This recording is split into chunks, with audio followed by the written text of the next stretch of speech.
Vamos começar falando do Furacão, que suou a camisa, teve pênalti anulado, teve gol anulado, teve pênalti perdido, mas venceu o São Paulo por 1-0 hoje na Arena. Veja aí como foi.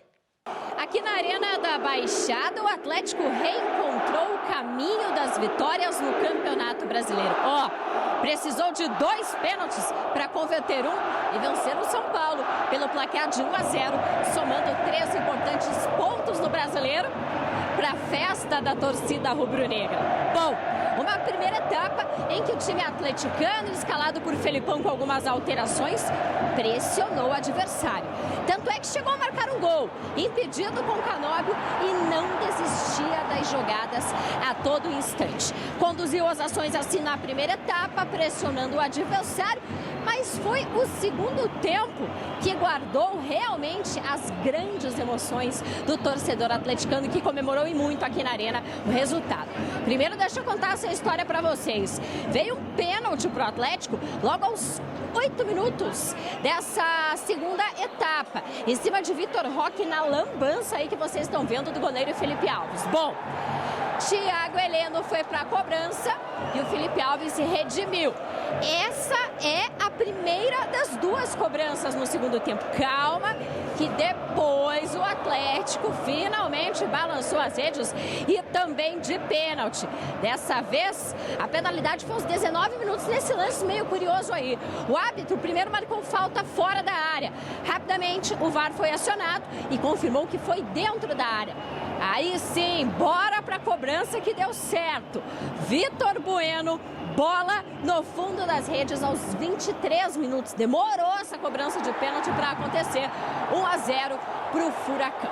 Um Atlético que até viu na reta final do jogo o São Paulo pressionar, mas segurou o resultado. E o placar final foi de vitória atleticana na Arena. Resultado importante para quem quer ficar na parte de cima da tabela do Brasileiro e para quem tem uma Libertadores pela frente nos próximos dias. A próxima semana será de competição internacional para o Furacão. E esse resultado aqui, com a festa da torcida rubro-negra, foi de extrema importância para a equipe atleticana.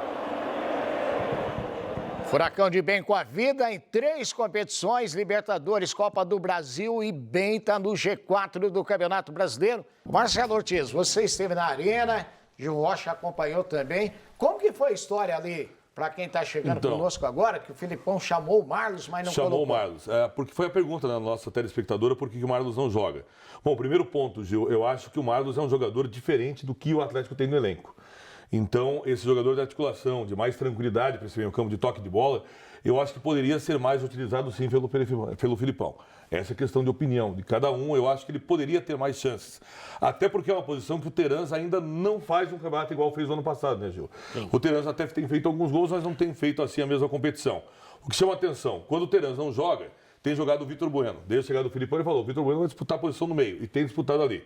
Pois bem, primeiro tempo, o Vitor Bueno, um primeiro tempo bom, razoável. O Atlético, a matéria mostrou que realmente teve mais domínio, né, Gil? E chegou mais vezes. E o Vitor Bueno estava bem, mas o segundo tempo o Vitor Bueno começa mal, errando passes. E aí, com questão ali de 9, 10 minutos, ele errando passes, a torcida pede a saída dele e pede o Marlos. O que acontece? O Filipão olha para os seus auxiliares e diz, chama lá o Rômulo. O Rômulo vem. 1 minuto depois, vem o Marlos. Aí o estádio veio abaixo. Marlos, tal. Ele vem. O Rômulo, daqui a pouco fica à beira do gramado. Nesse meio tempo, vai lá, o Thiago Heleno perde um pênalti, né? Para mim é perder pênalti porque ele não bateu bem. A gente já viu o Thiago Heleno. Demais. A gente já viu o Thiago Heleno batendo bem pênaltis. Então eu não vejo, Gil, como novidade o Thiago Heleno se bater pênalti. Esse é o ponto. Não é novidade. O Thiago Heleno fez gol do título sul-americano, inclusive, pelo Atlético de pênalti. Foi o gol. Batendo bem parecido, inclusive, só que mais firme, né? No goleiro não tem como pegar. Normalmente ele é aquela batida de zagueiro. Exatamente. Né? Bate forte. Manda pancada. O Filipão até comentou na entrevista, do jeito que o Thiago Heleno bate, aí entra o goleiro, bola, tudo pro gol. Só que nessa ele bateu mal. Quase 4 anos o Thiago Heleno sem bater o...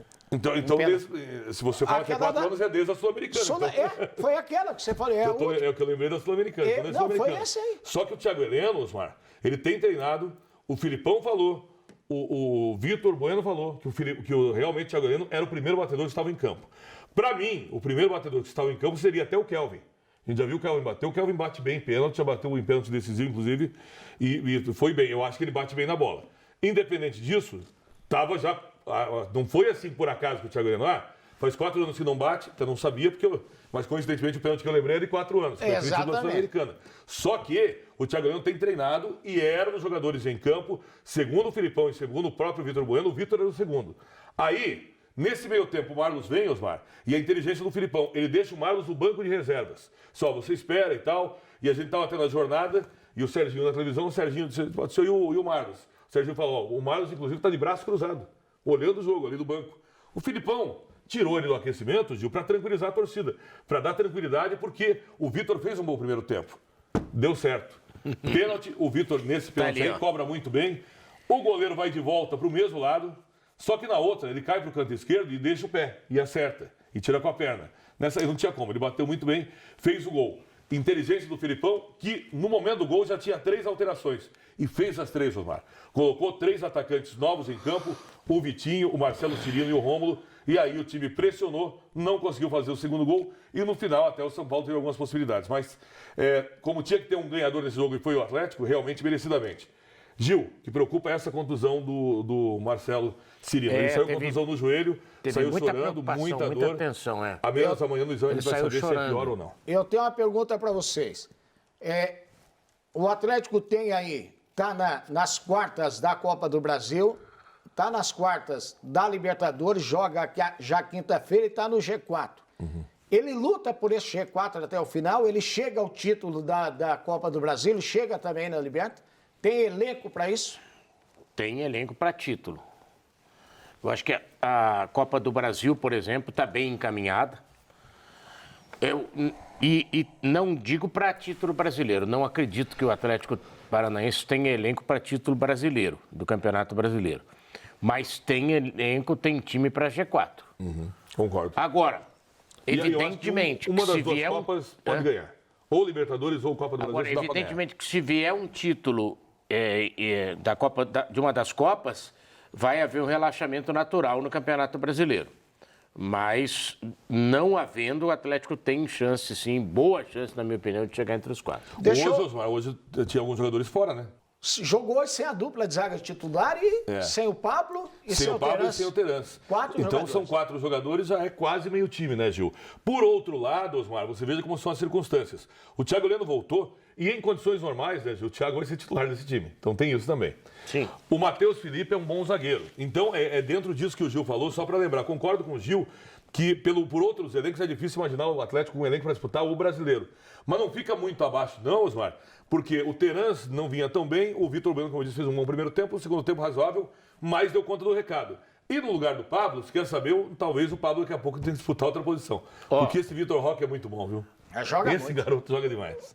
Fala aí, Gil. Não, assim, a gente precisa respeitar o Pablo por tudo que ele representou. Pela história. Mas quem tá jogando melhor é o moleque. Agora, tem isso, né, É outro jogo com ele, gente. Mas tem uma coisa, né? Copa do Brasil, por exemplo, você não pode contar com o Vitor Bueno, né? Que já participou pelo Cruzeiro. Então aí o Pablo... E outra, o Pablo, Osmar, não acho assim... Não me espantaria, Gil, se daqui a pouco o Pablo é muito tático, né?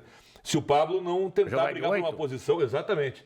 Jogar como o nosso saudoso Sicupira, que era o meia ponta de lança. Que faz gol toda hora porque chega mais vindo um pouco de trás. Ele tem essa inteligência tática para fazer. Não, e posicionamento perfeito em campo. Veja, Gil e Marcelo, é aquilo que nós falamos agora. O Atlético ele está na Copa do Brasil, na Libertadores e no Campeonato Brasileiro. Tem jogo para todo mundo. Tem jogo para todo mundo. Não dá para colocar um jogador sabendo fazer isso. Exatamente. Tá mexendo bem. Olha, o Felipão tem um auxiliar técnico que eu sou muito fã, porque realmente conheço muito, que é o grande Paulo Turra.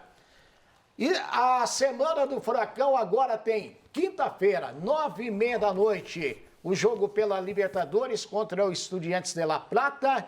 E aí, no domingo, joga contra o Galo, 7 horas da noite, lá em Belo Horizonte.